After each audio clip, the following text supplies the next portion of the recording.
Shalom Bapak Ibu yang dikasih Tuhan. Diberkati Tuhan minggu ini. Puji Tuhan, kita masih diberikan kesempatan oleh Tuhan bisa datang beribadah kepada Tuhan.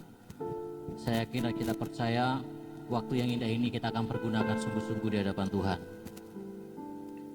Terima kasih Tuhan Yesus, kami bersyukur pagi hari ini Tuhan, bahwasanya kebaikan-Mu begitu besar bagi kami. Kami mau pada pagi hari ini merasakan hadirat Tuhan mengalir bagi kami Tuhan. Sehingga dalam ibadah ini Tuhan, Engkau boleh menjamah kami, menuntun kami, bahkan menghibur dalam kehidupan kami. Biarlah Tuhan Kau jaga ibadah kami dari awal pertengahan sampai selesainya dalam perlindungan kuasa-Mu Tuhan. Listrik, bahkan kami yang hadir, dan bahkan cuaca kami serahkan dalam tangan-Mu Tuhan. Dan biarlah Tuhan kuasa kegelapan tidak sanggup menjamah dalam ibadah kami Tuhan. Biarlah Engkau saja Tuhan yang memenuhi kami Tuhan. Dalam nama Tuhan Yesus Kristus kami akan memulai ibadah ini. Haleluya. Saya percaya Tuhan Kau adalah perisai kami Tuhan.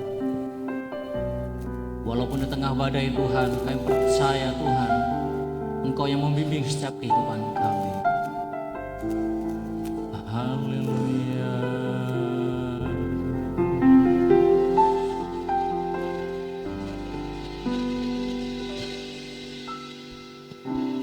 Engkaulah perisaiku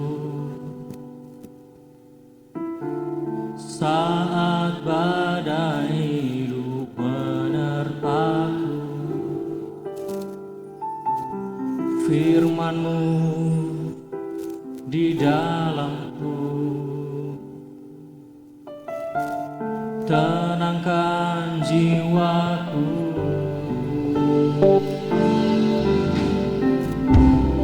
Engkaulah perisaiku saat badai hidup menerpaku. Janji-Mu di dalamku pulihkan jiwaku.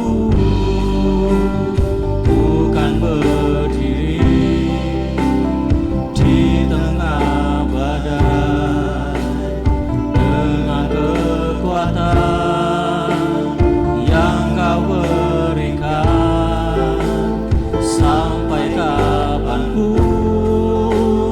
ku kan bertahan, karena Yesus selalu menopang. Kan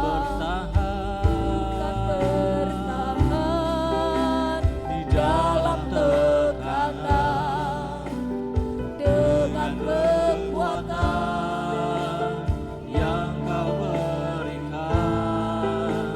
Sampai kapanpun tak tergoyahkan, karena Yesus selalu menopang hidupku.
yang kau berikan.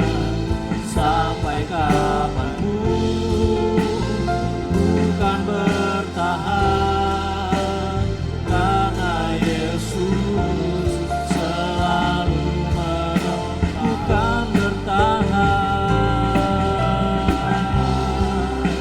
di dalam tekanan, dengan kekuatan yang kau berikan.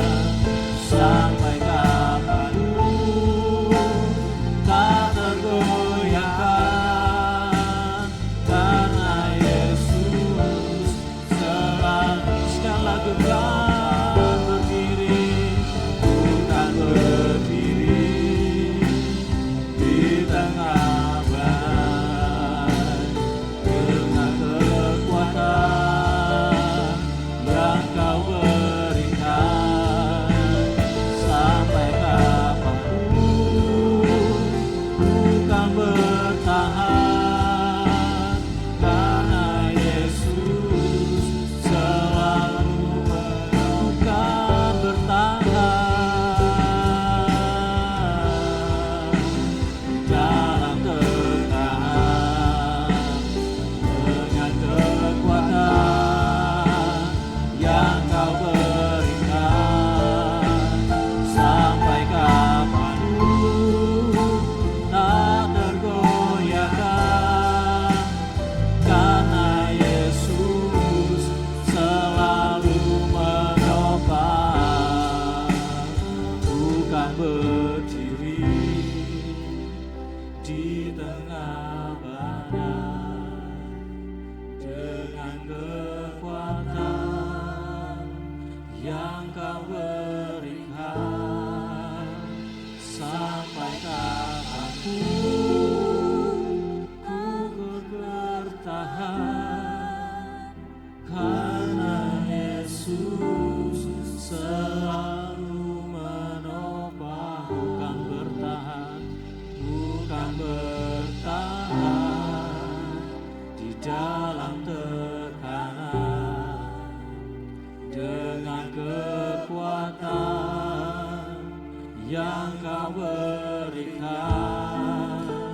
Sampai kapanpun tak tergoyahkan, karena Yesus. Saya undang semuanya sama-sama bagi berdiri. Bukan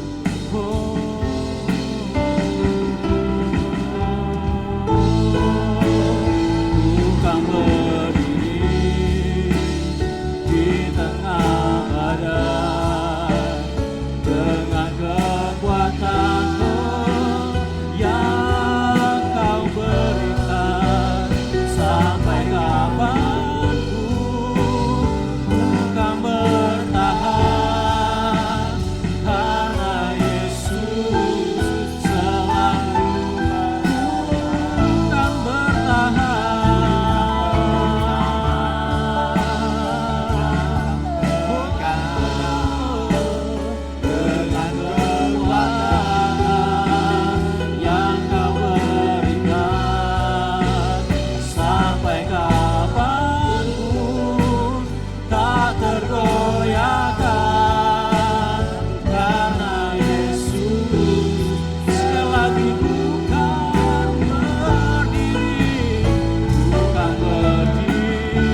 Tuhan Yesus, kami pada pagi hari ini akan memuliakan Engkau Tuhan.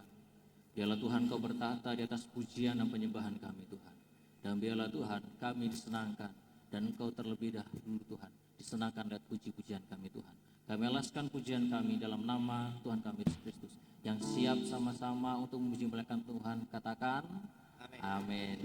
Shalom bagi kita semua. Shalom. Baik, kita akan pujian mengatakan Gandul Gusti, Gandul Gusti. Amin.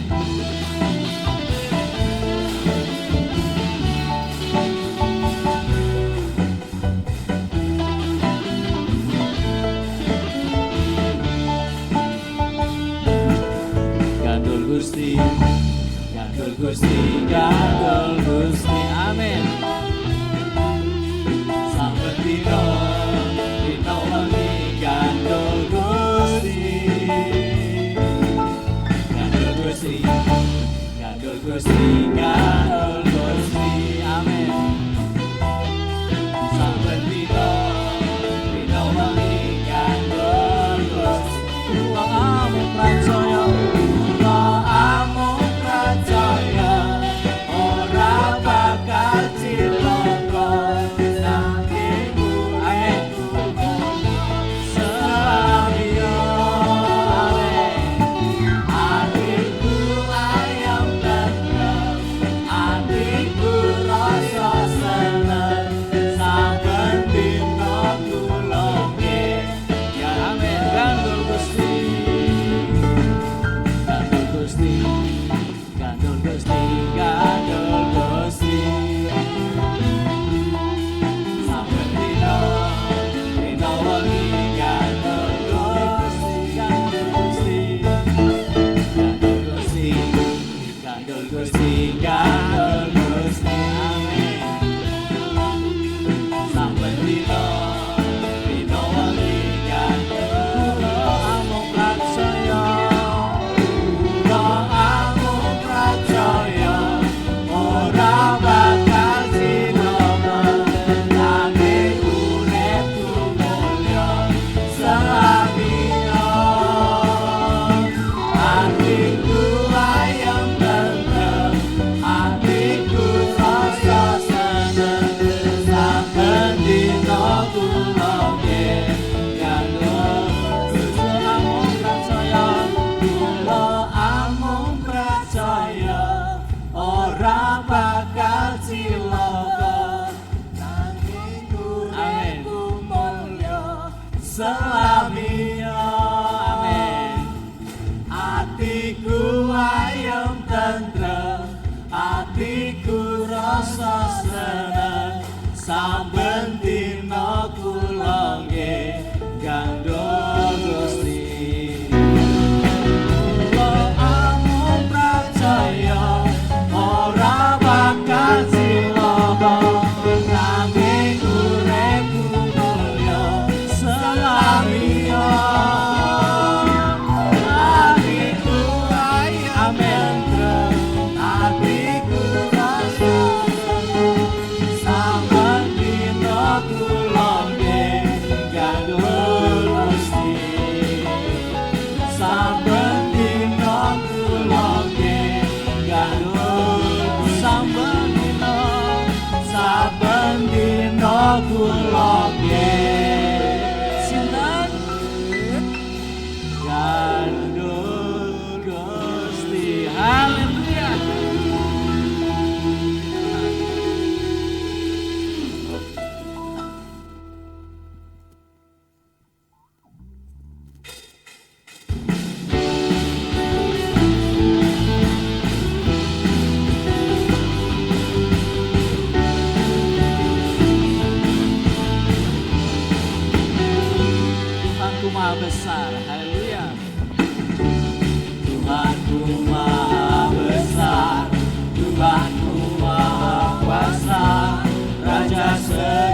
Tuhanku maha besar, Tuhanku maha besar, Tuhanku maha kuasa, Raja segala raja, yang takkan tergoyahkan, yang takkan tergoyahkan, yang takkan terkalahkan.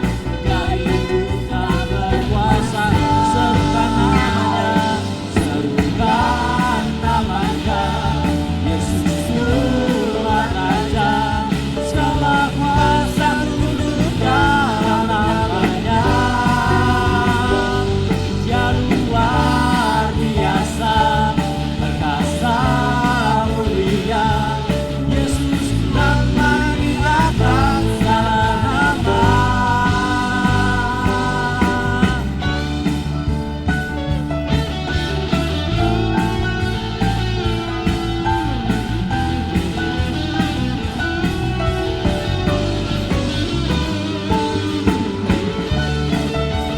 Haleluya.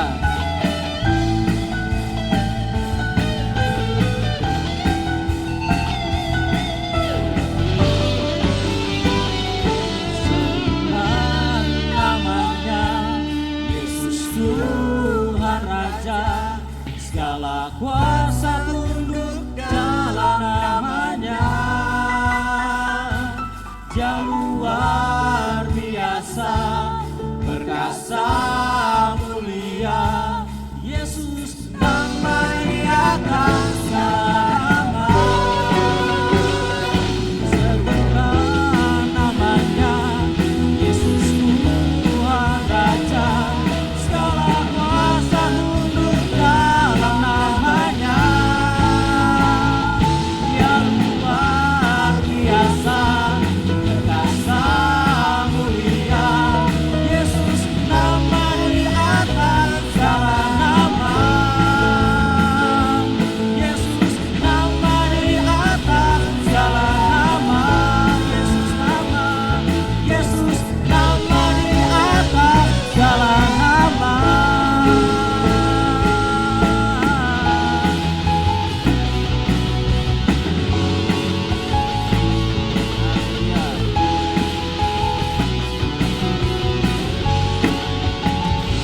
Beri kemuliaan kepada Tuhan. Haleluya. Silakan dulu Bapak Ibu sekalian Tuhan.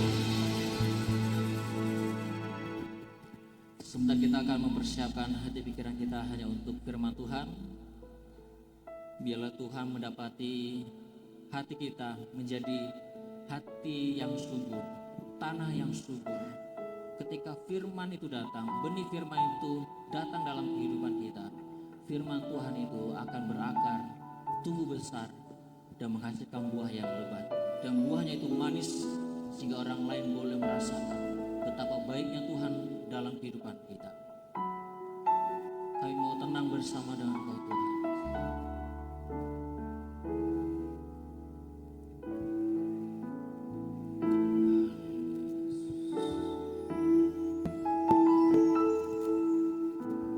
Bapa, Kau mendengar seruan hatiku, tak pernah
kasih Tuhan, sungguh Engkau Bapa yang baik bagi kami Tuhan.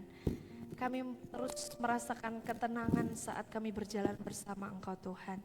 Karena kami tahu perlindungan yang daripada Tuhan itu terus ada dalam kehidupan kami. Terima kasih Tuhan, pada saat pagi hari ini kami bersama-sama akan belajar kebenaran firman-Mu. Biarlah Tuhan setiap kebenaran yang akan kami terima pagi hari ini boleh menguatkan hidup kami, bahkan boleh mengubahkan hidup kami sebagai orang-orang yang percaya kepada Engkau untuk semakin hari semakin lebih baik lagi di hadapan-Mu Tuhan. Terima kasih Tuhan, berbicaralah kepada kami pagi hari ini, kami siap untuk mendengarkan suara-Mu Tuhan. Kita yang siap mendengarkan firman Tuhan, kita sama-sama katakan amin. Puji Tuhan, silakan duduk kembali Bapak Ibu. Shalom, bagaimana kabarnya hari ini? Ya, saya mau melihat senyum yang paling manis dulu. Boleh kasih senyum yang paling manis buat kanan kirinya. Katakan Tuhan Yesus memberkati. Ya, puji Tuhan. Karena kita percaya pagi hari ini kita adalah orang-orang yang diberkati Tuhan. Amin. Ya, sungguh satu kesempatan yang luar biasa kita ada di tempat ini Bapak Ibu. Ya, karena ada mungkin orang di luar sana banyak yang mungkin hari-hari ini sulit untuk bisa beribadah kepada Tuhan, tetapi hari ini kita ada di tempat ini. Ini bukti kasih karunia Tuhan dan anugerah Tuhan yang begitu luar biasa. Amin. Puji nama Tuhan, pagi hari ini kita akan sama-sama belajar kebenaran firman Tuhan. Dan akan saya beri judul firman Tuhan pagi hari ini, mengikut Yesus. Katakan amin. Mengikut Yesus. Bapak Ibu, saya yakin dan percaya kita semua adalah pengikut-pengikutnya Yesus. Amin.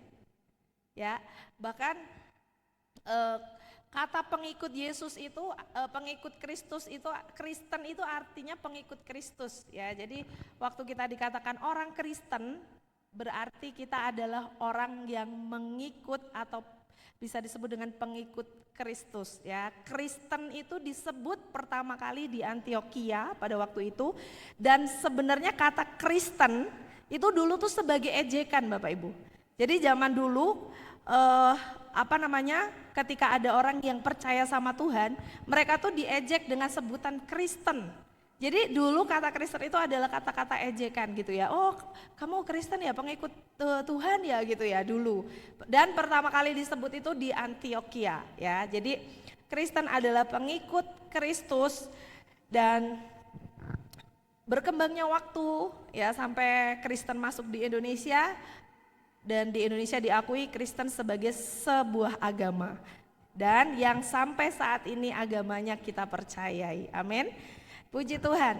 Kita akan baca dulu di ayat kebenaran firman Tuhan pagi hari ini. Dalam Lukas pasal 9 ayat yang ke-23. Ya, saya sudah menuliskannya di sini Bapak Ibu. Kita akan baca bersama-sama dalam hitungan yang ketiga. Lukas pasal 9 ayat yang ke-23. 1, 2, 3. Katanya kepada mereka semua, setiap orang yang mengikut aku, ia harus menyangkal dirinya, memikul salibnya setiap hari, dan mengikut aku. Bapak Ibu, di ayat 23 ini ya, di dalam Lukas 9 ayat 23 ini ayat yang seringkali kita dengar. Ya, saya yakin dan percaya Bapak Ibu di sini 100% udah pasti pernah membaca atau bahkan mendengar ayat ini. Karena ayat ini merupakan sebagai dasar ya, dasar kita sebagai orang percaya. Ketika kita mengikut Tuhan, ketika pertama kali kita menyatakan untuk kita percaya kepada Tuhan, ayat ini tuh menjadi dasar. Ya, kalau dasar itu berarti kan pondasi ya, maksudnya hal yang perlu diperhatikan, karena ini benar-benar yang orang percaya atau orang Kristen harus pahami dengan betul. Ya, kita nanti mau belajar beberapa hal tentang bagaimana ketika kita mengikut Yesus. Mungkin kalau kita melihat atau membaca di dalam Alkitab ya, banyak sekali diceritakan kisah-kisah murid Yesus, bagaimana awalnya ketika mereka mengikut Yesus dan akhirnya menjadi murid Kristus pada waktu itu. Ada banyak sekali ya. Dan kita di tempat ini, tadi saya katakan kita adalah pengikut Kristus, betul. Kita percaya kepada Tuhan, kita orang Kristen, kita mengikut Tuhan, ya kita percaya kepada Tuhan sebagai juru selamat dan penyelamat dalam hidup kita, ya. Yang menjadi pertanyaannya Bapak Ibu, ketika kita percaya kepada Tuhan, apa sih tujuan kita ketika kita mengikut Yesus? Apa Bapak Ibu? Ada yang bisa jawab? Coba kita cek ya. Ketika aku percaya kepada Tuhan, ketika pertama kali aku memutuskan untuk percaya kepada Tuhan, jadi pengikutnya Tuhan Yesus, apa sih yang menjadi tujuan dasar atau tujuan utama dari Bapak Ibu semuanya? Mencari keselamatan. Itu yang paling utama, betul ya? Kenapa saya pastikan? Jangan-jangan nanti kita di tempat ini walaupun kita satu gereja ya, ibarat kita satu kapal di tempat ini, jangan-jangan punya tujuan yang lain ya kan. Ada juga loh orang-orang Kristen ya di luar sana Bapak Ibu, yang ketika mereka memutuskan untuk menjadi orang percaya tujuannya apa? Tujuannya biar mereka sukses, biar mereka kaya, biar hidupnya tenang-tenang gitu ya, ada Bapak Ibu. Ya, nah ini konsep yang keliru. Makanya pagi hari ini kita harus benar-benar memahami ketika kita memutuskan untuk mengikut Kristus, yang sebenarnya itu seperti apa. Kita sepakat pagi hari ini di tempat ini, tujuan kita mengikut Yesus adalah mencari keselamatan. Bukan mencari, menerima. Betul ya? Setuju? Karena kalau beda tujuan nanti kita nggak sampai di tempat nanti ya. Kita satu kapal, satunya tujuan Pati, satunya tujuan Jepara, nggak akan sampai. Tapi kita sepakat dulu bahwa ketika kita mengikut Tuhan, tujuan utama kita adalah menerima keselamatan daripada Tuhan. Katakan amin. Itu yang paling utama Bapak Ibu. Dan dalam perjalanan hidup kita, dalam kita mengikut Tuhan, ada banyak hal yang kita alami, mungkin jatuh bangun, itu bahkan mungkin ketika berkat-berkat yang kita nikmati itu bonus Bapak Ibu, bonus dari Tuhan.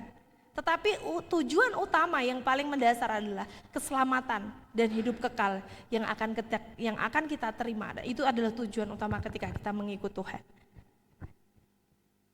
Kita melihat Bapak Ibu, dalam mengikut Tuhan ya, mungkin kalau kita, ini saya mau tanya dulu Bapak Ibu, ada coba berapa orang di sini yang Kristennya dari lahir? Boleh angkat tangan.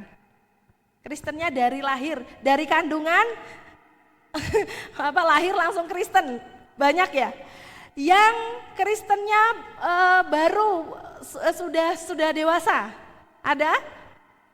Oh banyak juga ya ternyata ya, banyak juga ternyata. Ya puji Tuhan, kita adalah orang-orang yang dipilih Tuhan, amin. Walaupun mungkin berbeda jalan kita ketika kita mengutuskan Tuhan, ada yang dari sejak dalam kandungan sudah Kristen, ada yang mungkin sudah dewasa baru mengikut Tuhan ya. Tapi kita boleh melihat yang paling penting dalam mengikut Tuhan itu bukan bagaimana startnya, tetapi bagaimana perjalanannya dan finishnya. Jadi yang paling penting bukan di saat kita memulai, bukan di saat kita memutuskan untuk percaya Tuhan, tetapi yang paling penting adalah perjalanan hidupnya dan endingnya, finishnya, garis akhirnya. Itu yang paling penting. Kenapa? Karena kalau kita sudah memulai, kita percaya kepada Tuhan di awal sudah bagus, tetapi ternyata di akhirnya kita meninggalkan Tuhan, itu akan menjadi sia-sia Bapak Ibu. Jadi yang penting itu bukan awalnya, tetapi akhir nanti. Apakah kita tetap setia mengikut Tuhan atau tidak? Ya, mungkin latar belakang kita ketika mengikut Tuhan, kalau misalnya sudah yang dewasa ya, yang tidak dari lahir mungkin punya latar belakang yang dulunya tidak percaya Tuhan dan segala macam, akhirnya mengenal Tuhan, atau mungkin ada yang mengenal Tuhan dan kembali lagi ya, seperti tante saya, puji nama Tuhan ya. Mengenal Tuhan sempat terhilang ya, tersesat nggak tahu kemana gitu ya. Tapi puji Tuhan udah kembali lagi ke jalan yang benar gitu ya. Dan itu kasih karunia dan anugerah daripada Tuhan. Kita pagi hari ini Bapak Ibu perjalanan Bapak Ibu mengikut Tuhan, kalau saya mau katakan bukanlah perjalanan yang mudah. Setuju tidak? Setuju? Bukan perjalanan yang mudah. Kita cek dulu. Pagi hari ini kita banyak membuka Alkitab ya Bapak Ibu. Nggak apa-apa ya. Supaya dasar kebenaran firman Tuhan itu betul-betul sesuai dengan kebenaran firman Tuhan. Yang pertama kita mau cek dulu, kenapa sih perjalanan hidup kita itu sebagai orang percaya kok tidak selalu mudah. Bahkan saya katakan perjalanannya tuh yang nggak gampang kita sebagai orang percaya. Kita cek dulu di dalam Matius 7 ayat 13 sampai 14. Di sana ada ayat yang mengatakan demikian. Ini Tuhan Yesus yang bilang, ya ini Tuhan Yesus yang bilang pada waktu itu, Tuhan Yesus yang berkata, Tuhan Yesus bilang apa? Masuklah melalui pintu yang sesak itu, karena lebarlah pintu dan luaslah jalan yang menuju kepada kebinasaan. Dan banyak orang yang masuk melaluinya. Karena sesaklah pintu dan sempitlah jalan yang menuju kepada kehidupan, dan sedikit orang yang mendapatinya. Ya. Jadi Bapak Ibu boleh garis bawahi dulu di sini lebar dan luasnya pintu dan jalan ternyata itu akan membawa kepada kebinasaan. Kebalikannya ya, sesak pintu dan sempit jalan tapi akan membawa kepada kehidupan. Tujuan kita tadi kemana? Keselamatan, betul? Tujuannya adalah kehidupan kekal. Nah, ini alasan mengapa kok kita sebagai orang percaya itu ketika kita mau menggapai tujuan awal kita mengikut Tuhan, kita menerima keselamatan. Kok susah ya? Sepertinya kok enggak selalu gampang. Kenapa? Di dalam Lukas pasal 13 ayat 24 dijelaskan. Jawab Yesus kepada orang-orang di situ. Bapak Ibu boleh nih ya, disimak. Berjuanglah untuk masuk melalui pintu yang sesak itu. Loh, aneh ya. Kalau Tuhan Yesus menginginkan kita sebagai orang percaya, justru kita tuh berjuang masuk di pintu yang sempit. Makanya kalau orang-orang sekarang kalau ada yang sempit kenapa harus yang lebar ya kan? Nah, kenapa? Karena Tuhan Yesus tahu justru jalan yang sempit, pintu yang sempit, ya pintu yang sesak itu tadi yang akan membawa kita kepada keselamatan. Makanya ketika kita jadi orang percaya, jalan kita itu enggak selalu mudah Bapak Ibu. Karena Tuhan bilang berjuang, kalau berjuang itu berarti gampang atau tidak? Tidak, segala sesuatu yang diperjuangkan itu berarti bukan hal yang gampang. Kalau gampang nggak perlu berjuang. Contoh Indonesia merdeka itu perlu perjuangan. Kalau Indonesia tidak mau berjuang, ya nggak akan menerima kemerdekaan gitu ya. Segala sesuatu yang diperjuangkan itu berarti tidak gampang. Nah di sini kita bisa melihat berjuanglah untuk masuk melalui pintu yang sesak itu, sebab aku berkata kepadamu, banyak orang akan berusaha untuk masuk tetapi tidak akan dapat. Nah jadi kalau kita sudah sungguh-sungguh menyatakan diri bahwa kita siap mengikut Kristus, kita juga harus siap untuk melalui pintu yang sesak sekalipun, untuk melalui jalan yang sempit sekalipun, tetapi kita tetap siap dan kita terus mau berjuang. Amin. Ya, karena ini Tuhan Yesus sendiri yang bicara Bapak Ibu. Kalau kita mau sampai kepada tujuan utama kita. Nah, kenapa sih kok harus pintu yang sempit? Kalau dunia Bapak Ibu menawarkan tuh pasti yang enak-enak, betul tidak? Dunia tuh menawarkan yang enak-enak, makanya lebar pintunya, luas, kita nggak perlu berusaha, tinggal masuk aja, tinggal jalan seperti biasa udah bisa. Itu dunia yang tawarkan kepada kita, yang enak-enak, yang senang-senang, yang gampang-gampang, yang happy-happy. Dunia tawarkan itu. Tapi Tuhan tidak menghendaki kita untuk memilih jalan yang lebar. Kenapa? Karena ujungnya kepada kebinasaan. Tuhan mau walaupun perjuangan kita untuk kita boleh sampai kepada tujuan itu bukan yang mudah, tapi Tuhan mau kita terus untuk bisa berjuang, untuk bisa melaluinya. Selanjutnya Bapak Ibu.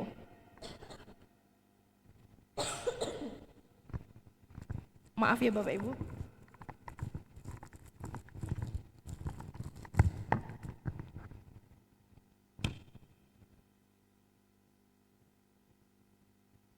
Selanjutnya Bapak Ibu, kalau Bapak Ibu membaca di dalam Alkitab, termasuk di perikopnya tadi ya di dalam Lukas, di sana dikasih judul perikop syarat-syarat mengikut Yesus. Ya, syarat, karena bukan cuma satu, makanya syarat-syarat. Kalau cuma satu, mungkin bisa disebut syarat mengikut Yesus, tapi ada beberapa, makanya syarat-syarat. Bapak Ibu sekarang saya mau tanya dulu. Mungkin Bapak Ibu di sini ada yang bekerja di kenegaraan, PNS lah, ASN. Ada? Boleh angkat tangan? Oh, Bu Ani ya? Sendiri ya? Sama siapa? Bu Yuli. Atau ada yang bekerja di perusahaan, di PT, atau mungkin yang pernah bekerja lah. Bapak Ibu kira-kira waktu Bapak Ibu mau bekerja, pertama kali mau masuk di sebuah perusahaan, mau bekerja, mau melamar kerjaan, yang Bapak Ibu persiapkan apa? CV, berkas, betul ya?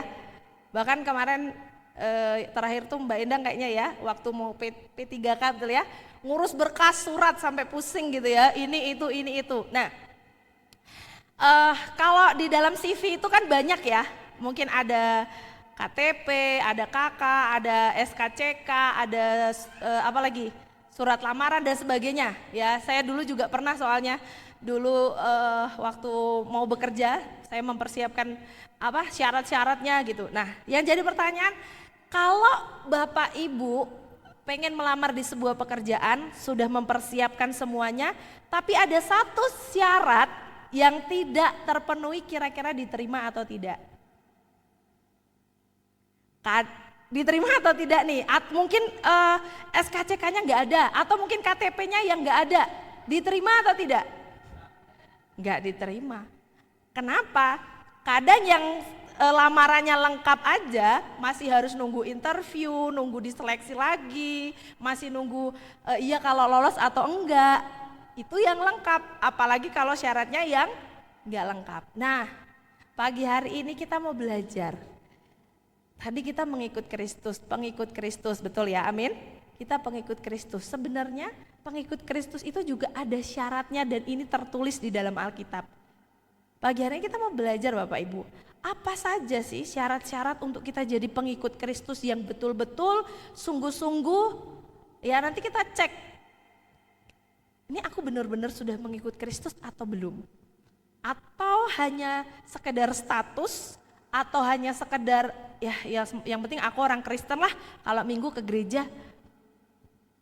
Ya, kita mau melihat beberapa hal berdasarkan kebenaran firman Tuhan pagi hari ini. Syarat mengikut Kristus yang paling utama.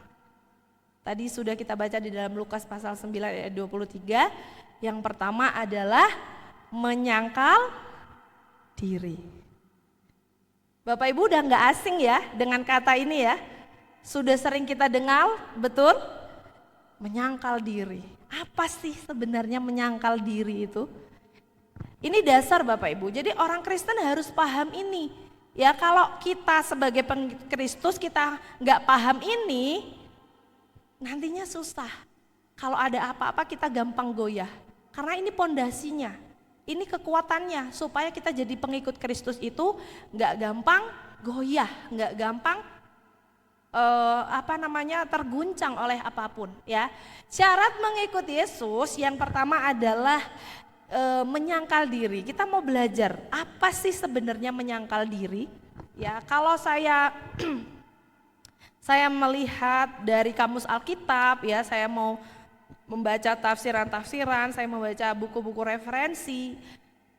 Ada beberapa hal yang bisa didefinisikan untuk arti menyangkal diri ya. Yang pertama, menyangkal diri itu saya boleh katakan adalah ketika ya kita tidak hidup menurut keinginan diri sendiri, tapi lebih mengutamakan kehendak Allah. Ya, itu arti sederhana dari menyangkal diri. Selanjutnya, menyangkal diri bisa juga diartikan sebagai hidup ya yang berpusat pada kehendaknya Allah, bukan ego, ambisi atau keinginan diri sendiri. Bapak Ibu, kalau sebagai manusia Bapak Ibu punya keinginan sendiri? Punya? Punya ya? Kita masih hidup, kita punya keinginan, kita punya kerinduan, kita punya harapan, kita punya angan-angan, aku mau seperti ini gitu ya. Tetapi ketika kita menjadi pengikut Kristus yang betul-betul, yang sungguh-sungguh, syarat yang pertama adalah menyangkal diri, yang berarti hidup kita itu tidak terfokus kepada keinginan diri sendiri, tetapi melainkan kepada kehendak Allah. Kita buka dalam Galatia 2 ayat yang ke-20.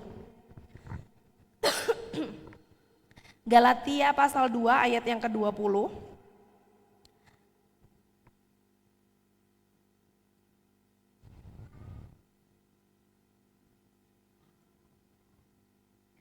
Galatia 2, ya oke, saya akan bacakan. Namun aku hidup, tetapi bukan lagi aku sendiri yang hidup, melainkan Kristus yang hidup di dalam aku. Dan hidupku yang kuhidupi sekarang di dalam daging adalah hidup oleh iman dalam Anak Allah yang telah mengasihi aku dan menyerahkan dirinya untuk aku. Menyangkal diri adalah ketika kita hidup sesuai dengan kehendaknya Allah. Bukan lagi ini loh egonya kita, ya bukan lagi apa yang menjadi keinginan kita yang paling utama, bukan. Tetapi fokus hidup kita tuh selalu berpikir ini sesuai atau tidak ya dengan kehendak Tuhan. Ini betul atau tidak ya, ini apakah ini yang dikehendaki Tuhan. Jadi kita berfokus utamanya itu Tuhan dan Tuhan. Bukan lagi, oh ini gak sesuai sama keinginanku. Oh ini gak sesuai sama apa yang aku mau. Jadi fokusnya pada kehendak Allah. Dan Tuhan Yesus juga sudah memberi teladan. Makanya waktu Tuhan Yesus pada malam waktu mau disalib, ketika Tuhan Yesus doa di Taman Getsemani, Tuhan Yesus bilang apa? Ambil cawan ini daripadaku, itu kehendak daging. Tapi Tuhan bilang apa? Biarlah kehendakmu yang jadi. Tuhan Yesus memberi teladan bahwa fokus hidup kita yang utama adalah kehendak Tuhan, bukan kehendak diri kita. Makanya ada pujian mengatakan sering sekali kita nyanyikan. Apa Bapak Ibu? Suka-sukamu Tuhan. Ada yang pernah nyanyi lagu ini? Sekedar nyanyi aja atau tulus dari hati? Yang penting lagunya bagus, musiknya bagus, enak buat ini bergoyang gitu ya. Aku nyanyilah suka-sukamu Tuhan. Padahal kalau betul-betul suka-sukanya Tuhan itu kadang bukannya suka kita. Kadang apa yang Tuhan mau tuh bukan jadi kemauan kita, dan itu seringkali bertentangan Bapak Ibu. Makanya Tuhan pengen kalau memang kita betul-betul cinta sama Tuhan, kita mengikut Tuhan, kita melakukan yang utama, paling utama adalah kehendak Tuhan. Bukan apa yang menjadi keinginan kita. Kadang kita sebagai manusia begitu ya. Kalau ada sesuatu yang terjadi yang tidak sesuai dengan keinginan kita, mungkin kita seringkali memberontak. Tuhan ini kenapa? Emang Tuhan gak tahu ya mauku? Emang Tuhan gak bisa ngerti? Emang Tuhan gak bisa peduli? Emang mungkin seringkali Bapak Ibu.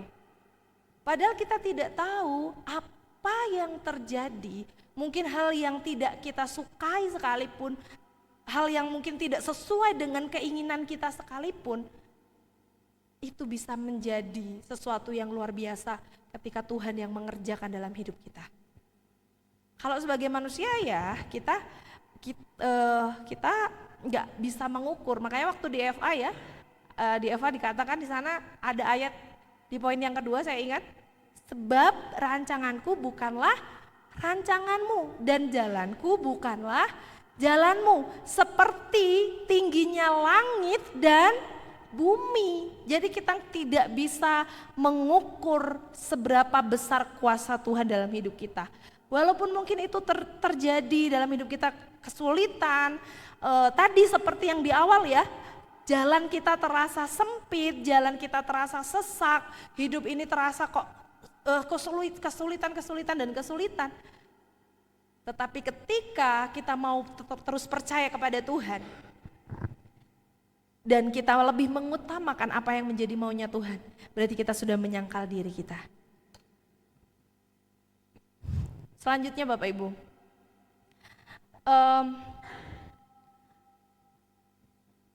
menyangkal diri sama tadi saya katakan, menyangkal diri sama dengan halnya kita bukan berfokus pada keinginan daging kita, betul ya? Kita fokusnya adalah kehendak Tuhan. Nah, sekarang kita mau belajar, balik lagi ke slide selanjutnya. Sekarang kita mau melihat dulu Bapak Ibu, sebelum kita lebih jauh.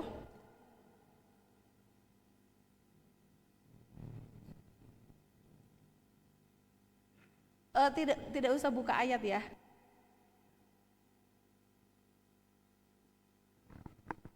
Kita melihat keinginan daging atau keinginan kita manusia sebenarnya itu apa sih? Kalau kemarin saya baca di dalam Alkitab, saya hitung kalau yang tercatat di dalam Alkitab itu ada 16. Ya, ada 16. Dan kita mau cek nanti, kita buka aja di dalam Galatia 5 ayat 19 sampai ke 21. Galatia pasal 5 ayat 19 sampai yang ke 21. Galatia 5 ayat 19 sampai 21 saya akan bacakan. Perbuatan daging ini Bapak Ibu, jadi keinginan daging kita ya, telah nyata, yaitu apa? Percabulan, kecemaran, hawa nafsu, penyembahan berhala, sihir, perseteruan, perselisihan, iri hati, amarah, kepentingan diri sendiri, percideraan, roh pemecah, kedengkian, kemabukan, pesta pora dan sebagainya. Nah, kalau tadi saya katakan ketika kita menyangkal diri, kita tidak lagi mengikuti keinginan daging tapi mengikuti keinginan Tuhan. Yang kita sangkal itu apa sih? Yang kita sangkal itu ini Bapak Ibu. Nih, Alkitab mencatat. Tapi ingat, di sini dikatakan apa Bapak Ibu? Masih ada kata dan sebagainya. Berarti masih ada banyak hal lagi. Alkitab hanya mencatat beberapa. Ada percabulan, kecemaran. Oke, kita cek satu-satu Bapak Ibu. Keinginan daging. Bagaimana? Masih adakah yang hidup dalam percabulan? Jawab dalam hati masing-masing. Adakah yang masih hidup di dalam kecemaran? Sama ya, percabulan, kecemaran, perzinahan ya. Hawa nafsu dunia yang menyesatkan. Contohnya apa? Mungkin kalau di pemerintahan orang yang udah kaya tetap korupsi, itu hawa nafsu Bapak Ibu. Hawa nafsu yang tidak terkendali gitu ya. Terus apa lagi nih? Penyembahan berhala, sihir, perseteruan. Nah, siapa nih yang masih suka berseteru di sini? Seteru sama siapa? Sama keluarga, sama teman, sama teman segereja, sama orang-orang. Bapak Ibu, kalau ada yang masih suka berseteru, itu keinginan daging, bukan keinginan Tuhan. Selanjutnya apa lagi nih? Perselisihan nih, berseteru, berselisih, iri hati. Tuh Bapak Ibu, keinginan daging itu. Siapa yang suka iri hati? Yuk, hilangkan. Kita mau menyangkal diri, amin? Amin? Terus apa lagi nih? Amarah, nih amarah ya kan. Ini sempat jadi perdebatan, orang Kristen boleh marah nggak sih? Boleh, tapi tidak boleh hidup dalam amarah. Atau tidak boleh marah kalau marahnya sampai berbuat dosa. Itu Alkitab mencatat. Selanjutnya, kepentingan diri sendiri, egois. Adakah orang yang egois? Itu keinginan daging Bapak Ibu. Percideraan, yang suka melukai, ya kan? Roh pemecah, kedengkian, kemabukan, pesta pora dan sebagainya. Itu yang tercatat di Alkitab. Dan itu semua keinginan daging. Itu yang harus kita hilangkan Bapak Ibu. Kita menyangkal diri adalah kita membuang ini. Dan kita lebih mengutamakan apa yang menjadi maunya Tuhan. Contoh secara sederhana. Di situ ada kata tadi ya, amarah. Bapak Ibu, kalau orang marah itu karena apa? Karena apa Bapak Ibu? Bapak Ibu pernah marah? Kira-kira selama ini kalau Bapak Ibu marah gara-gara apa? Pertengkaran. Ini biasanya kalau orang marah itu satu karena pasti kecewa, betul ya? Karena sakit hati, karena apa lagi nih? Ya karena berselisih, itu marah, dibohongi, dihianati, dikecewakan, nah itu pasti marah. Nah, Alkitab mencatat kalau kehendak Tuhan ketika kita dikecewakan, ketika kita disakiti, Tuhan maunya apa? Mengampuni. Berapa kali? Ya, nggak terhitung. Pokoknya kalau ada yang menyakiti harus mengampuni. Bahkan firman Tuhan mengatakan apa? Jangan membalas kejahatan dengan kejahatan. Ini bertentangan enggak sama keinginan daging kita? Bertentangan Bapak Ibu. Kalau saya daging, kalau ada yang jahat, bales dong, ya kan? Nggak bisa. Dia nyakitin, saya sakitin 10 kali. Biar dia merasakan apa yang aku rasakan. Ya gitu kan? Itu daging Bapak Ibu. Atau mungkin ada orang yang mengecewakan kita terus menerus. Stop ya. Sabar itu ada batasnya. Stop ya. Aku nggak bisa diginiin terus. Itu keinginan daging Bapak Ibu. Sedangkan kalau kita menyangkal diri kita, bukan lagi keinginan daging yang kita lakukan, tetapi keinginan dan kehendak Tuhan. Makanya di situ ada satu poin yang mengatakan amarah, itu contoh sederhana. Ya, kalau Tuhan bilang apa? Nah, ini yang lebih lagi nih, yang lebih menurut saya kayak nggak masuk akal gitu ya sebagai manusia. Tuhan bilang apa? Mengampuni itu sudah pasti ya. Terus jangan membalas kejahatan dengan kejahatan, itu juga sudah pasti. Yang lebih tinggi lagi nih Bapak Ibu, kasihilah. Saya juga masih bergumul ya kalau untuk ini. Berjuang, tadi yang pertama, berjuang masuk dalam lewat pintu yang sempit. Gak gampang Bapak Ibu, kasih musuh loh, itu kehendak Tuhan. Ini perjuangan betul-betul yang harus diperjuangkan. Kalau kita menjadi orang percaya, betul-betul kita mengikut Kristus. Amin. Bagaimana? Masih tetap mau mengikut Kristus? Sudah tahu syarat yang pertama? Ada yang mau mundur?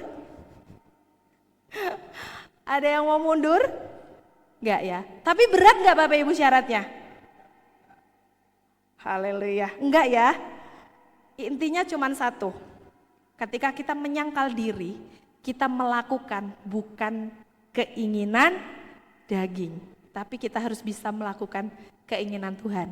Bapak Ibu, ayo kita sama-sama berjuang.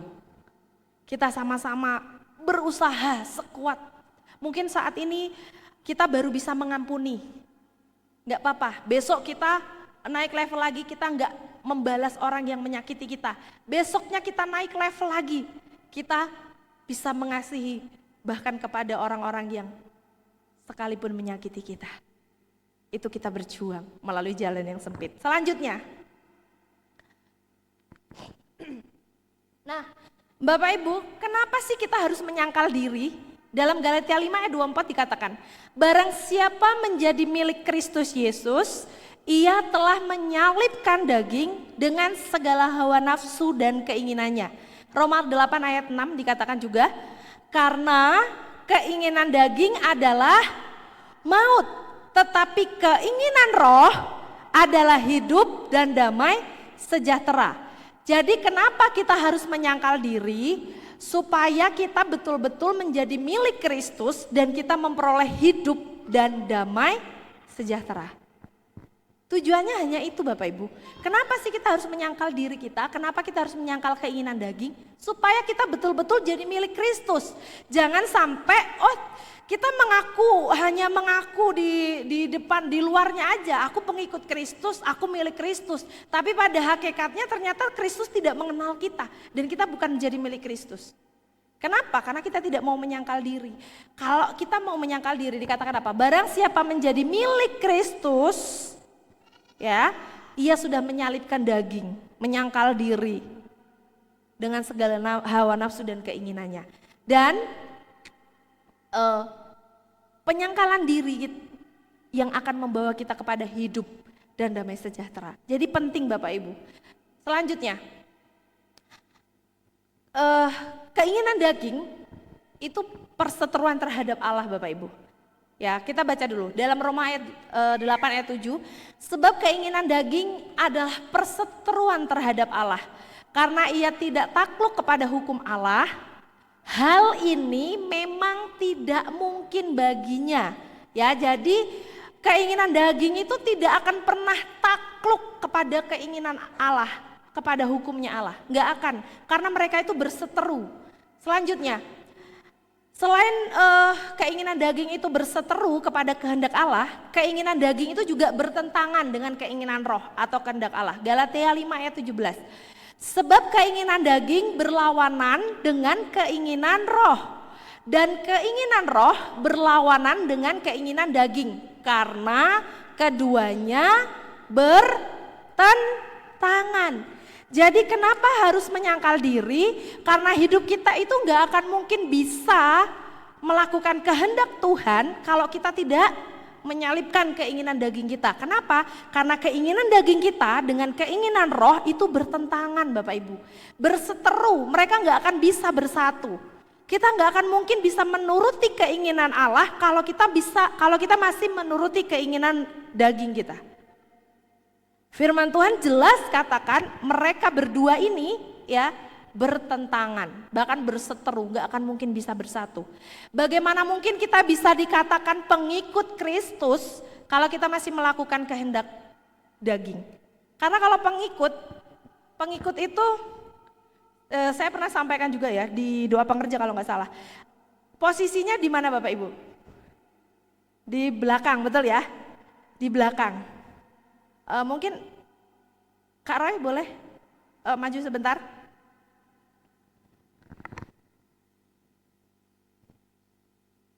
Ya, yang dikatakan pengikut itu seperti ini Bapak Ibu. Ya, jadi ada orang yang di depan, pengikut itu posisinya di belakang. Jalan Kak, jalan. Nah, kalau pengikut berarti saya harus mengikuti, betul ya? Kalau saya diam di tempat, saya dikatakan pengikut atau tidak? Tidak. Oke. Sekarang balik kanan. Jalan. Belok kanan. Ya. Kalau yang namanya pengikut, dia mau ke kanan, dia mau ke kiri, dia mau ke depan, dia mau balik kanan. Yang ada di depan kita, berarti kita harus ada selalu di belakang. Oke, terima kasih. Kasih tepuk tangan dulu buat adik saya yang ganteng. Ya. Yang namanya pengikut itu ada di belakang dan kita selalu berjalan bersama, betul ya? Kalau kita mengikut Tuhan berarti kita ada di belakang, Tuhan di depan kita memimpin langkah hidup kita, betul? Nah, bagaimana mungkin kita bisa berjalan bersama mengikuti kehendak Tuhan sedangkan yang kita lakukan adalah keinginan daging. Padahal firman Tuhan dikatakan keinginan daging itu bertentangan. Gak akan mungkin orang bertentangan, orang berseteru bisa berjalan bersama Bapak Ibu. Jadi itu penting. Jadi ini sangat penting, ini mendasar sekali sebagai orang Kristen, sebagai orang percaya kita harus pahami. Ibarat keinginan daging itu ke kanan, keinginan roh itu ke kiri. Kita mau ikut yang mana? Kalau kita melakukan keinginan daging, kita gak akan mungkin bisa disebut sebagai pengikut Kristus. Jangan sampai kata Kristen, pengikut Kristus hanya status hidup kita. Jangan sampai ketika kita memutuskan mengikut Tuhan, tapi ternyata itu hanya kita-kita yang mengaku saja. Hanya kita yang mengaku, tapi Tuhan tidak mengakui kehidupan kita. Kenapa? Karena hidup kita masih berseteru dengan keinginan Tuhan. Karena hidup kita masih bertentangan dengan keinginan Tuhan. Mengikut adalah kita percaya dan kita mau belajar untuk tetap tunduk pada hukumnya Allah. Selanjutnya, yang kedua, yang terakhir. Kalau yang pertama tadi menyangkal diri, dalam Lukas pasal 9 ayat 23, selanjutnya dikatakan memikul salib. Nah, Bapak Ibu, pada zaman Yesus, salib itu dilambangkan sebagai penderitaan, penghinaan, bahkan kematian. Jadi pada zaman Yesus, kalau orang yang mati di salib itu adalah orang yang paling hina pada waktu itu. Dan kalau saya mau katakan ketika kita syarat mengikut Tuhan, kita harus memikul salib, adalah artinya ketika kita mau rela menderita dan berkorban karena apa Bapak Ibu? Baca sama-sama. Amin. Ini perlu digarisbawahi dulu. Kenapa? Kita belajar. Dalam Matius 19 ayat 29. Dan setiap orang yang karena namaku meninggalkan rumahnya, saudara laki-lakinya atau saudara perempuannya, bapaknya atau ibunya, anak-anaknya atau ladangnya akan menerima kembali 100 kali lipat dan akan memperoleh hidup yang kekal. Begini, memikul salib itu artinya apa? Salib itu berbicara tentang penderitaan, pengorbanan. Dan hidup kita yang tadi itu yang sudah diawali dengan kita masuk kepada pintu yang sesak, jalan yang sempit ya, yang gak mudah ya. Tetapi kita mau tetap rela berkorban, kita rela menderita karena nama Tuhan. Digarisbawahi karena nama Tuhan. Kenapa? Karena penderitaan itu yang kita alami di dunia ini gak selalu karena Tuhan Bapak Ibu. Gak selalu karena Tuhan. Di dalam 1 Petrus pasal 4 ayat yang ke-14 sampai 16 ya. Nanti kita akan baca. Saya mau katakan demikian. Penderitaan yang kita alami di dunia ini tidak selalu karena nama Tuhan. Tetapi kalau memikul salib adalah ketika kita menderita karena nama Tuhan. Maksudnya seperti apa? Kalau yang dikatakan memikul salib itu adalah ketika kita mempertahankan iman kita untuk kita terus tetap percaya kepada Tuhan. Makanya tadi di dalam Matius dikatakan apa? Yang karena namaku meninggalkan rumahnya, saudaranya laki-laki, saudara perempuan, bapak, ibu, anak atau ladangnya. Artinya apa? Yesuslah yang menjadi prioritas utama. Ya, siapapun tidak ada yang bisa menghalangi untuk kita mengikut Tuhan.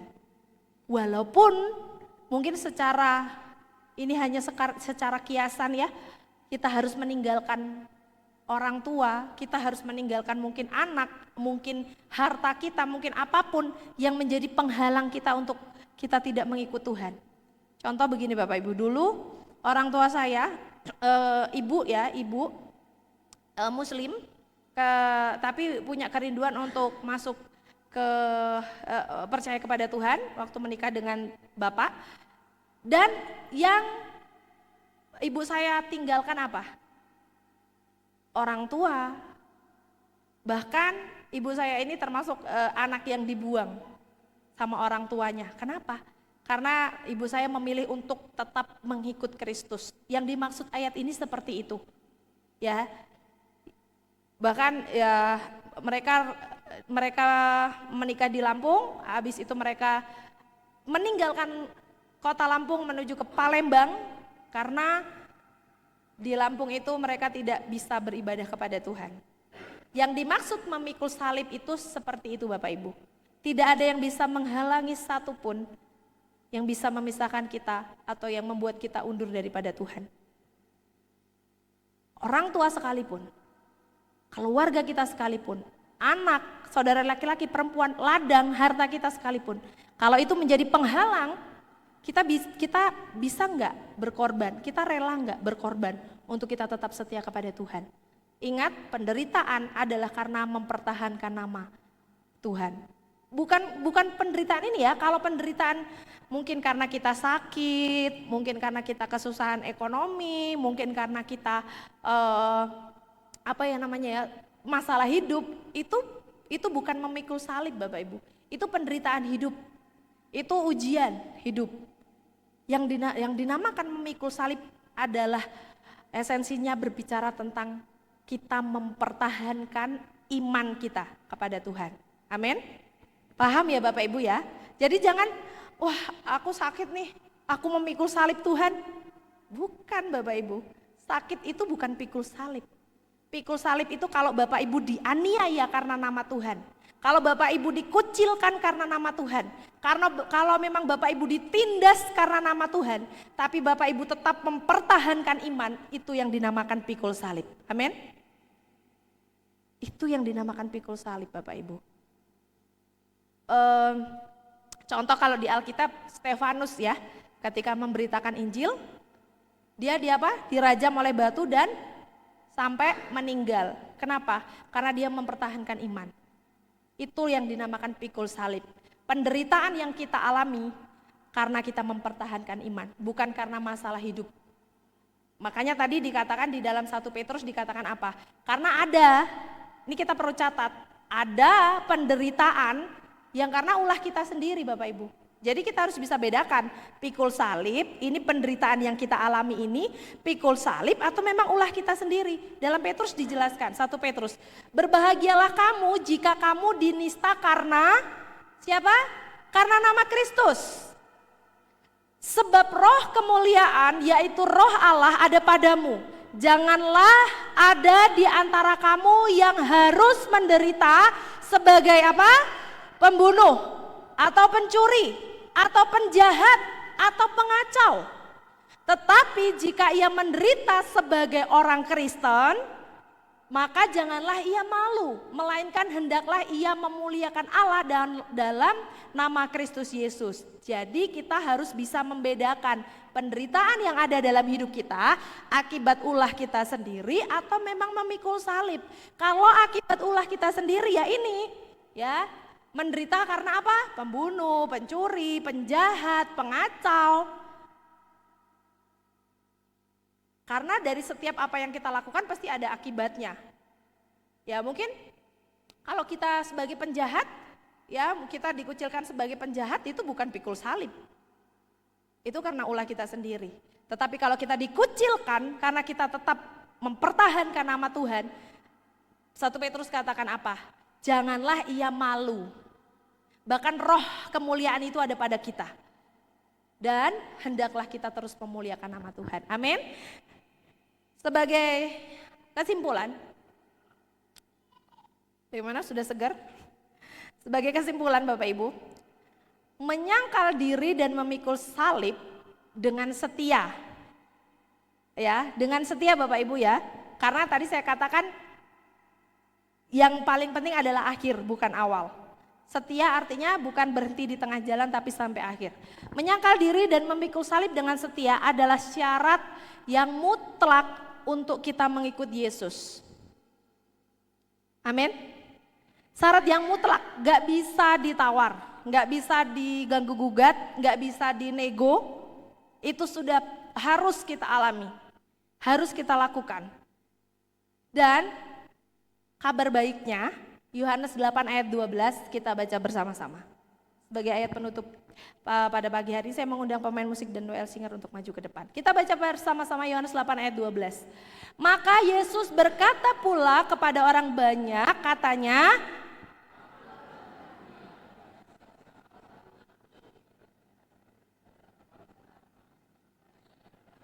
amin. Barang siapa yang mengikut aku, ia tidak akan berjalan dalam kegelapan, melainkan ia akan mempunyai terang, kabar bahagianya. Walaupun kita masuk melalui jalan yang sempit, walaupun kita mungkin jalan kita terasa gelap, mungkin hidup kita sulit, kita harus mempertahankan iman sebagai orang percaya. Tetapi ingatlah ayat ini, Tuhan Yesus berkata apa? Kita tidak akan berjalan dalam kegelapan, karena Kristus yang akan menjadi penerang dan menuntun langkah kita. Amin. Artinya apa? Dalam kesulitan apapun yang kita alami dalam kita mengikut Tuhan, persoalan-persoalan apapun yang kita alami dalam kita mempertahankan iman, tetap ada cahaya yang akan memimpin hidup kita untuk sampai kepada tujuan. Amin. Untuk kita sampai kepada apa yang menjadi tujuan kita, yaitu hidup kekal, yaitu keselamatan. Kita akan terima asal kita mau memenuhi syarat sebagai orang percaya. Kita menyangkal diri kita memikul salib karena nama Tuhan, dan kita berjalan bersama dengan Tuhan. Kita tetap setia sampai akhir nanti. Haleluya. Kita akan mengangkat pujian kepada Tuhan bersama-sama. Saya undang kita untuk bangkit berdiri. Mengikut Yesus keputusanku. Terima kasih Tuhan, karena Engkau sudah memilih kami. Dan kami mau tetap mengikut Engkau dengan setia Tuhan. Kami mau tetap menyangkal diri dan kami berjuang, berusaha untuk melakukan apa yang menjadi kehendak-Mu Tuhan. Terima kasih Yesus, terima kasih Yesus. Mengikut Yesus keputusanku, mengikut Yesus keputusanku, mengikut Yesus keputusanku. Ku tak ingkar. Sekali lagi sama-sama katakan. Mengikut Yesus keputusanku, mengikut Yesus keputusanku, mengikut Yesus keputusanku. Ku tak ingkar, ku tak ingkar. Sekali lagi katakan.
Biarlah ini menjadi pujian yang kami nyanyikan sungguh-sungguh di hadapan-Mu Tuhan. Mengikut Engkau adalah keputusan kami Tuhan. Oleh sebab itu kami tidak akan ingkar oleh apa yang menjadi keputusan kami. Kami mau tetap terus maju. Kami tidak akan pernah mundur. Apapun yang ada di hadapan kami tahu kami berjalan bersama dengan Engkau Tuhan. Dan Engkaulah yang menjadi sumber cahaya yang hidup untuk menerangi setiap langkah hidup kami. Ketika hidup kami mungkin terasa gelap, mungkin hidup kami terasa sulit, terasa dalam kesesakan sekalipun Tuhan. Tetapi ketika kami tetap setia mengikut Engkau Tuhan, Engkau sendiri yang akan berjalan di depan kami. Engkau sendiri yang akan menuntun hidup kami untuk kami boleh sampai kepada tujuan, yaitu hidup kekal bersama dengan Engkau Tuhan. Terima kasih Tuhan, biarlah firman Tuhan ini boleh kami terima, boleh merema dalam hidup kami, terlebih kami boleh melakukan dalam setiap kehidupan kami. Roh Kudus-Mu yang memberi kekuatan kami untuk kami boleh melakukan setiap apa yang menjadi kehendak Tuhan. Terima kasih Tuhan, di dalam nama Yesus kami sudah berdoa dan mengucap syukur. Haleluya, amin. Silakan duduk kembali, saya serahkan kepada yang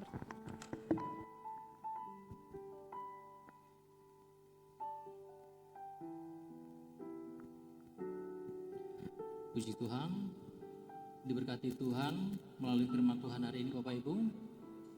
Terima kasih buat Ibu Elsie yang sudah memberikan firman Tuhan buat kita pada pagi hari ini. Biarlah Tuhan memberkati kehidupannya, keluarganya, dan pelayanannya. Sebentar kita akan memberikan persembahan. Terlebih dahulu kita akan melihat warta jemaat selama sepekan. Bapak Ibu bisa memperhatikan wartanya masing-masing. Hari Selasa ada ibadah WBI tanggal 16 September. Lokasi di gereja jam 5. Untuk WL Ibu Niko, firman Bapak Gideon, kolekte Ibu Tami, musik Bapak Tio, seragam batik motif troso, susah ya, seragam baru. Seragam saya kanyar ya. Troso ya. Saya tulis torso pula ya. Troso ya, saya tulisnya torso ya. Troso ya. Oke, hari Rabu kembali kepada FA masing-masing. Di FA 1 di rumah Bapak Mintarjo jam 6 sore. FA 2 di rumah Bapak Edi jam setengah 7 malam. FA 3 di Bapak Surono jam setengah 7 malam. Kembali di hari Kamis doa pelayan yaitu doa pengerja. Mengundang juga Bapak Ibu bisa datang berdoa bersama di tempat ini. Untuk WL Bapak Tio, firman Ibu Endang, musik Bapak Gideon dan Bapak Eko. Untuk hari Jumat, untuk seluruh kaum pria yang bapak-bapak ya, ini khusus bapak-bapak, anak muda belum ya. Pokoknya khusus bapak-bapak, hari Jumat kita ada ibadah kaum pria hari Jumat ya, jam 5 sore di gereja. Untuk WL Bapak Sarwi, firman Ibu Niken, kolektan Bapak Kasim, musik Saudara Roy dan Bapak Eko. Lokasi di gereja. Untuk seragam batiknya bebas ya. Dan disertai dengan perjamuan kasih. Saya harap bapak-bapak yang tergabung di dalam gereja Betani, khususnya bapak-bapak bisa datang berkumpul di hari Jumat jam 5 sore. Untuk malamnya ada latihan untuk persiapan hari Minggu. Kembali hari Sabtu, ibadah youth ini khusus buat yang masih youth. Kalau sudah ibu-ibu atau bapak-bapak ya tidak perlu datang ya, khusus youth ya. Jadi bapak-bapak, ibu-ibu nggak usah datang dari Sabtu ya, khusus yang masih lajang ya, khusus anak muda. Hari Sabtu jam setengah 6 sore berkumpul di tempat ini di gereja bersama-sama untuk biasanya mereka ada bedah firman dan lain sebagainya, ada kegiatan sendiri di gereja jam setengah 6 sore. Pelayan ibadah raya di hari Minggu kembali seperti saat ini jam 7 pagi. WL Ibu Asih, singer Ibu Lila, Bapak Niko, Ibu Ngatini, LCD Saudari Velin. Penerima tamu dan kolektan Bapak Ibu Suyanto, Bapak dan Ibu Riswanto. Untuk pelayan Beta Kids sekolah minggu tanggal 21 September, WL Ibu Endang, firman Ibu Elsie, snack Ibu Wiwin Bagas, salah pula Bagas ya. Jadi musik Ibu Elsie. Dan nanti mungkin ada persembahan pujian dari FA3 setelah ini kalau ada ya. Dan selamat ulang tahun kepada Ibu Dwi 9 September yang ada di Jakarta, dan Saudara Yuda 11 September cucunya Pak Min ya. Biarlah Tuhan Yesus yang memberkati Ibu Dwi dan dan Saudara Yuda, kiranya Tuhan Yesus yang menyertai dalam kehidupannya. Dan juga Bapak Ibu nanti bantu doa juga, nanti sekaligus ini ditutup oleh Bapak Mintarjo, bantu doa juga buat pemulihan Ibu Erni yang tadi malam, ya sore ya, kemarin sore saya mendapat kabar dari Ibu Yuli kalau Bu Erni kemarin itu menjalani operasi dan selesai, dan biarlah Tuhan Yesus yang memberikan pemulihan. Untuk sakitnya saya tanya sama Pak Amos, Pak kalau boleh tahu sakitnya apa? Kemungkinan sakit dalam, ya wis, berarti sakit dalam ora dirahasiakan ya. Tapi puji Tuhan sudah selesai operasinya dan Tuhan Yesus yang akan memulihkan. Nanti minta tolong Pak Mintarjo yang berdoa. Dan itu saja kegiatan sepekan kita Bapak Ibu. Saya undang pelayan pembawa persembahan untuk maju ke depan untuk membawakan kolekte. Dan juga hari ini kita tidak bersama-sama dengan Bapak Edi dan Ibu Nana karena beliau sedang pelayanan di GPTAO. Biarlah Tuhan Yesus yang menyertai dan memberkati. Nanti doa persembahan saudaraan berdoa. Mari kita akan berdoa. Bapak, terima kasih Tuhan, terima kasih Yesus buat pagi hari ini kami sudah mendengarkan kebenaran firman-Mu. Dan di pagi hari ini Tuhan, kami akan memberikan yang terbaik buat Engkau Tuhan. Kami akan mempersembahkan persembahan sulung, persembahan ucapan syukur. Dan biarlah Tuhan melalui persembahan ini akan bisa menjadikan pelebaran kerajaan di tempat ini. Terima kasih Tuhan, terima kasih. Ini persembahan kami dalam nama Yesus. Haleluya. Amin.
kasih buat persembahan Bapak Ibu. Kiranya Tuhan Yesus yang memberkati Bapak Ibu, dan apa yang menjadi kerinduannya Tuhan akan menjawab tepat sesuai dengan waktunya Tuhan. Baik, kita akan menutup ibadah kita pada saat bagimu